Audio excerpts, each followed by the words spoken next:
Alright guys, so I'm here with Dark Souls 3 because everyone keeps asking me if you can beat it, so I had to chime in on it because the game isn't that hard. I'm here with the first real boss, but just like previous games, blocking is completely busted.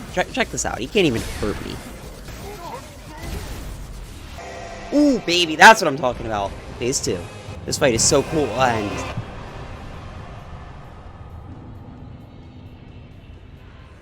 if I fight any of these guys, then I could get lost, so I'm just gonna run past, leave them alive. Wait. No, don't do it! I don't know how, but I got lost in the swamp again. Been here like 100 times. How does nothing look familiar? Oh, come on. That killed me? What is this? Dark Souls 2? What the hell is this thing? Oh, God, help! The next boss is the best. There's a bunch of knights that fight forever. Make sure that this great evil doesn't overwhelm the land. You get to have a really cool battle while they come in one by one. I have to admit, I see how someone could struggle with this, but this fight also really showcases how broken magic is, so you can always cheese it out. Still, love the fight. It should be a little bit more difficult, you know? You can't make this up. I doubled back to get a doll, so a magic wall lets me in. These areas are fairly boring and easy, so let's just summarize. The footage here is self-explanatory. Follow along, do what I do. You'll get through no problem, promise.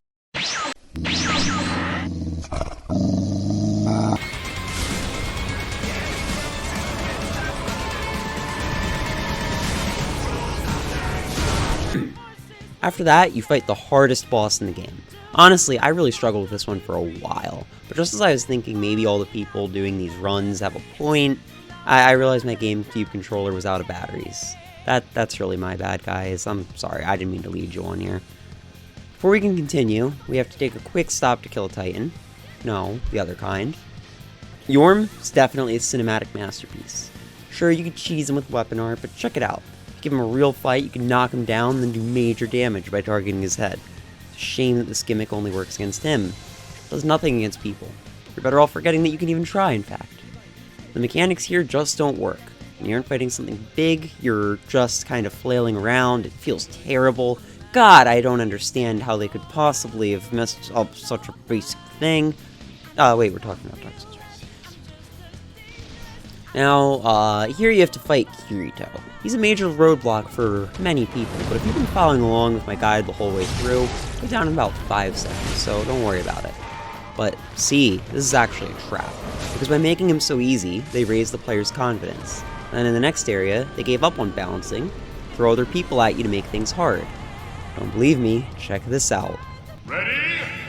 Go! So, knowing that the Cathedral of Sacred Blood is a PvP hotspot, I sprint full speed to get to the next bonfire. And look at that, I am already invaded. Whatever, one person can't stop me. Anyway, I keep running. And then as I run, there's a second guy here. But where did he come from? It didn't give me a message! Yeah, whatever, I'll fight them in here. Oh, you asshole. Thank you, Pippin. In what is an incredibly emotional reveal your first time through, you arrive at Anor Londo, far faded but still standing. And wait a minute, this is Dark Souls 2 footage. How'd this get mixed in with the good footage? Sorry about that, guys. Whatever, you nuke the Slugman, and now you get summoned for the endgame. Prove yourself worthy to enter by winning in DDR. Ascend to the castle.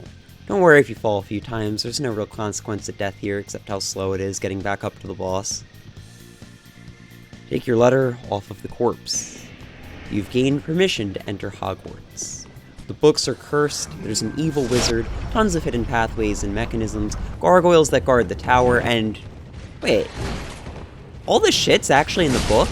In a school? Anyway, at the very top, it's time. You have to convince the twins that they can't destroy the world. This is definitely one of the most difficult battles in the series. Constant pressure to perform. They won't let you make any space. One slip up and you won't get the opportunity to recover. So make every move count. Before you know it, you'll have them persuaded to your way of thinking.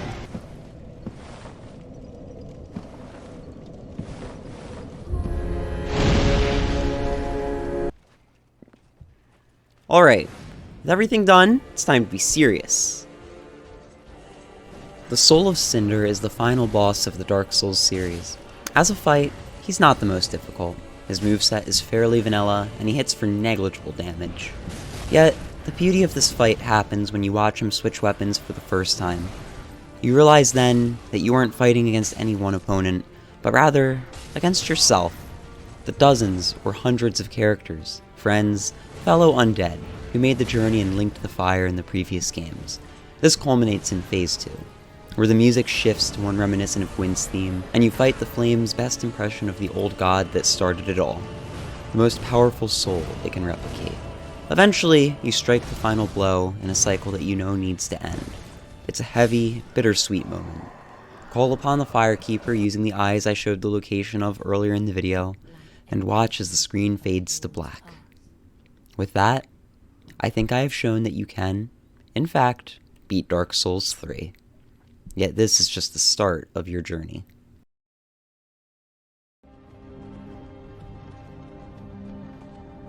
Hey, you're finally awake. You were trying to cross the border, right?